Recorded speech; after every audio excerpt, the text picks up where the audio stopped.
Viewers, ഇപ്പോൾ ഞാൻ അച്ഛൻ്റെ വീട്ടിലാണ്. അച്ഛൻ്റെ സഹോദരിയാണിത്. ഞങ്ങളിവിടെ അവിയൽ പുളിങ്കറി ഉണ്ടാക്കാൻ പോവുകയാണ്. സാധാരണ അവിയലിന് മാത്രമേ നമ്മൾ പറയാറുള്ളൂ. പക്ഷെ ഇവിടെ എൻ്റെ ചിറ്റമ്മ കൂട്ടാനായിട്ട് ഉണ്ടാക്കും. അവിയൽ കുറച്ച് വെള്ളമൊക്കെ ആയിട്ട് ഒരു സാമ്പാർ പോലെയുള്ള രീതിയിൽ ഉണ്ടാക്കുന്നുണ്ട്. അത് ഇന്ന് ഉണ്ടാക്കാമെന്ന് വിചാരിച്ചു. അവിയൽ പുളിങ്കറി എന്ന് പറയുന്നത് നമുക്ക് സാധാരണ അവിയലിൻ്റെ കഷ്ണങ്ങൾ നമുക്ക് കുറവാകുമ്പോഴൊക്കെ നമുക്ക് അവൈലബിൾ ആയിട്ടുള്ള എല്ലാ കഷ്ണങ്ങളും ഒക്കെ ചേർത്ത് ഉണ്ടാക്കുന്ന ഒരു അവിയൽ പുളിങ്കറി എന്ന് പറയുമ്പോൾ സ്വല്പം ഒന്ന് നീട്ടി ഉള്ളൊരു കുറുകിയിരിക്കുന്ന ഒരു കറിയാണ്. അപ്പോൾ അവിയലിൻ്റെ അത്രയും അത് കട്ടിയായിട്ടിരിക്കില്ല. നമുക്ക് രണ്ടാം കൂട്ടാനും ഒന്നാം കൂട്ടാനും പകരം ഉപയോഗിക്കാവുന്നൊരു കൂട്ടാൻ എന്ന് പറയാം. പഴയ കാലത്തെ ഒരു കൂട്ടാനാണ്. അപ്പോൾ ഇതിന് നമുക്ക് കഷ്ണങ്ങൾ അവിയലിൻ്റെ സാധാരണ ഉള്ളി അല്ലെങ്കിൽ ഉരുളക്കിഴങ്ങ് കപ്പളങ്ങ ഇതൊന്നും ചേർക്കാറില്ല. ഇതിന് കുറേശ്ശെ ഇതെല്ലാം ചേർക്കാം.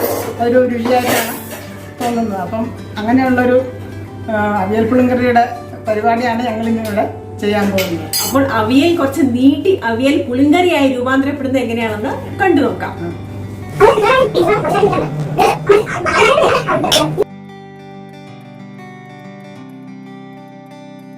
ഇന്ന് നമ്മൾ ഇതിനകത്ത് എടുത്തിരിക്കുന്ന കഷ്ണങ്ങൾ വെള്ളരിക്ക, പിന്നെ കപ്പങ്ങ, മുരിങ്ങക്കോല്, ക്യാരറ്റ്, ഉരുളൻകിഴങ്ങ്, സബോള, അച്ചിങ്ങ, പയർ, ഇങ്ങനെയുള്ള കുറച്ച് കഷ്ണങ്ങളാണ് നമ്മൾ എടുത്തിരിക്കുന്നത്.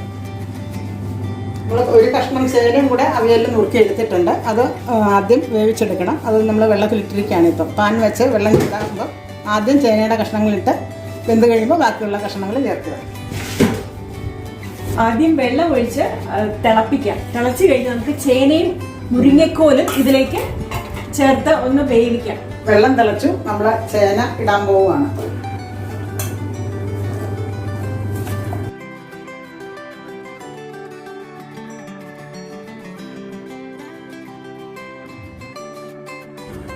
കുറച്ച് പച്ച വെളിച്ചെണ്ണ കൂടെ ഇതിൻ്റെ കൂടെ ചേർക്കാം. കുറച്ച് സമയം കുക്ക് ചെയ്യാൻ എടുക്കുന്നതുകൊണ്ട് നമുക്കൊന്ന് അടച്ചു വയ്ക്കാം.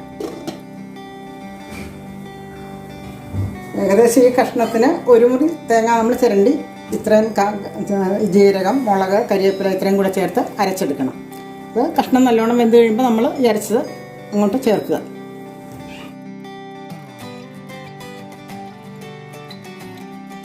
ഇതൊക്കെ നന്നായിട്ട് വെന്തിട്ടുണ്ട്, ചേനയും മുരിങ്ങക്കോലും. ഇനി ഈ വെജിറ്റബിൾസ് ഒക്കെ ആഡ് ചെയ്യാം.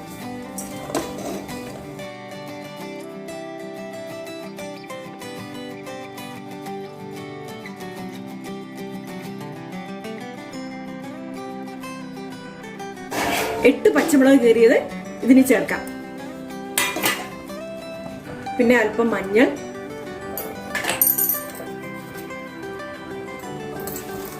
ഇതിന് വേണ്ട ഉപ്പ്. അവിയൽ പുളിങ്കറി ആയതുകൊണ്ട് കുറച്ചുകൂടെ വെള്ളമാകാം. കുറച്ച് വെള്ളം ഒഴിച്ച് തിളപ്പിക്കാം.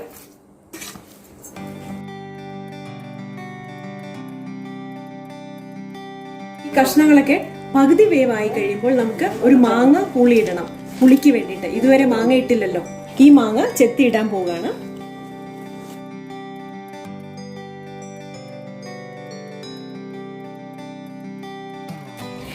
പുളി കുറച്ച് കുറവായത് കാരണം മാങ്ങ മുഴുവൻ ഇടുകയാണ്.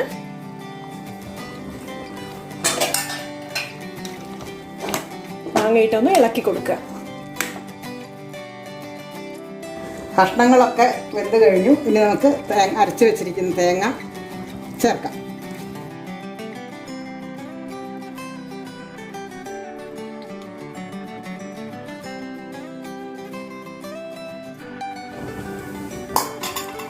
അടച്ച് വെച്ച് കുറച്ച് നേരം ഒന്ന് ചെറുതായിട്ട് തിളയ്ക്കണം. അപ്പോൾ അവിയൽ പുളിങ്കറി പാകമായി. കണ്ടോ, വെള്ളമായിട്ട് അവിയൽ. ഇനി ഇതിലേക്ക് കറിവേപ്പില ഇടാം. കുറച്ച് പച്ച വെളിച്ചെണ്ണയും ഇട്ട് കൊടുക്കാം.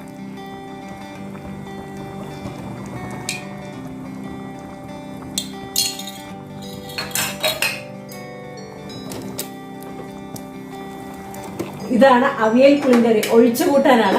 ഒഴിച്ചുകൂട്ടാൻ എന്ത് വെക്കണം എന്ന് വിഷമിക്കുന്നവർ ഇതും ഒന്ന് ട്രൈ ചെയ്ത് നോക്കൂ. രണ്ട് കൂട്ടാനും പകരമായിട്ട് ഉപയോഗിക്കാം. ഞങ്ങൾക്കൊക്കെ ഇഷ്ടമാണെങ്കിൽ നിങ്ങൾ ഷെയർ ചെയ്യണം.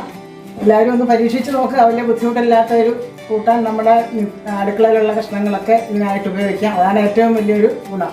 ഉള്ളിയും ഉള്ളിയും ഉരുളക്കിഴങ്ങും കപ്പളങ്ങ എല്ലാം ഇതിന് നമുക്ക് ഉപയോഗിക്കാം. ഇന്ന കഷ്ണങ്ങളൊന്നുമില്ല. അപ്പൊ നമുക്കെല്ലാം ഒരു കൂട്ടാൻ എന്ത് വെക്കണം എന്ന് ആലോചിക്കുമ്പോൾ ഇത്ര എല്ലാം കൂടെ നമുക്ക് ഉണ്ടാക്കാവുന്ന ഒരു എളുപ്പമുള്ളൊരു കൂട്ടാൻ.